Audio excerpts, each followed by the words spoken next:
अगर आपको हमारी खबरें पसंद आती हैं तो सब्सक्राइब करें हमारा YouTube चैनल कबीर न्यूज़, और आप हमें Facebook पर भी देख सकते हैं। हमारा Facebook पेज है कबीर न्यूज़। नमस्कार, स्वागत है आपका कबीर न्यूज़ में। मैं हूं प्राची भटनागर। अयोध्या राम मंदिर को लेकर पूरे देश में जोरों शोरों से तैयारियां चल रही हैं। भूमि पूजन की भव्य तैयारियों में पूरा अयोध्या जुटा है। इस अवधि के लिए मानो सज संवर रही है अयोध्या। कोरोना संकट के चलते प्रधानमंत्री नरेंद्र मोदी समेत 200 मेहमान इस मौके को भव्य बनाने की कोशिश करेंगे। मुख्यमंत्री योगी आदित्यनाथ खुद तैयारियों का जायजा ले चुके हैं।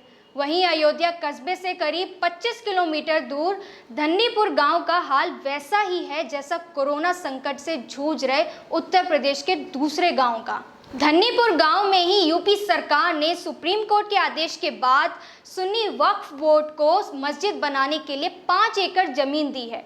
ये जमीन कृषि विभाग के 25 एकड़ वाले एक फार्म हाउस का हिस्सा है, जहां इस समय धान की फसल की रोपाई हुई है। क्या मस्जिद बनाने में कोई दिलचस्पी नहीं? धन्नीपुर में मस्जिद बनाने के लिए राज्य सरकार ने सुप्रीम कोर्ट के निर्देश पर जमीन भले ही दे दी है, लेकिन ना तो जमीन को लेकर और ना ही मस्जिद बनाने को लेकर किसी में कोई उत्सुकता है। जमीन देने की घोषणा हुए करीब 6 महीने बीत चुके हैं, लेकिन अब तक सिर्फ वक्फ बोर्ड के लोग राजस्व अधिकारियों के साथ जमीन देखने के लिए ही आए हैं।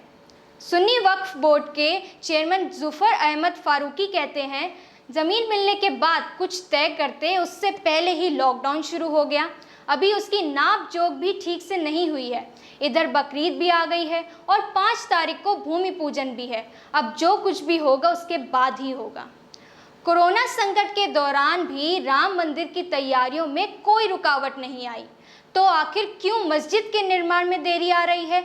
हमारे देशवासियों का ध्यान सिर्फ राम मंदिर की भव्य तैयारियों में है। जुफर फारूकी भी इस बात को स्वीकार करते हैं कि मस्जिद को लेकर लोगों में कुछ खास उत्साह नहीं है।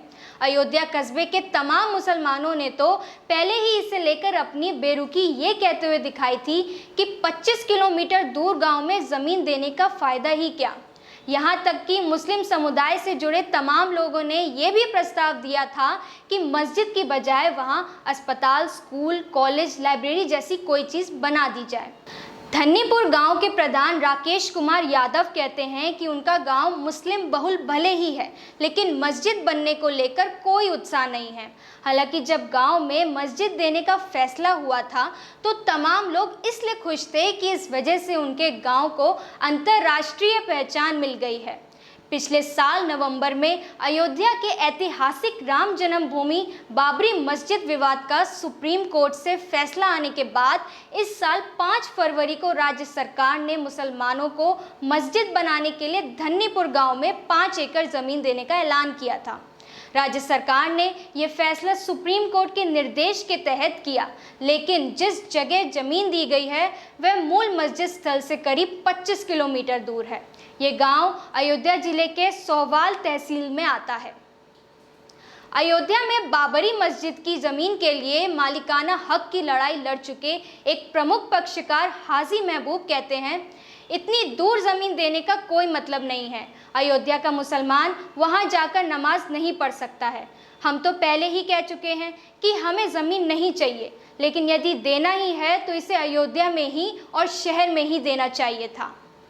वहीं इस मामले में पक्षकार रह चुके इकबाल अंसारी भी धन्नीपुर में मस्जिद के लिए ज़मीन देने की बात को तवज्जो नहीं देते। वो कहते हैं, बाबरी मस्जिद अयोध्या में थी और उसके लिए ज़मीन भी वहीं दी जानी चाहिए थी।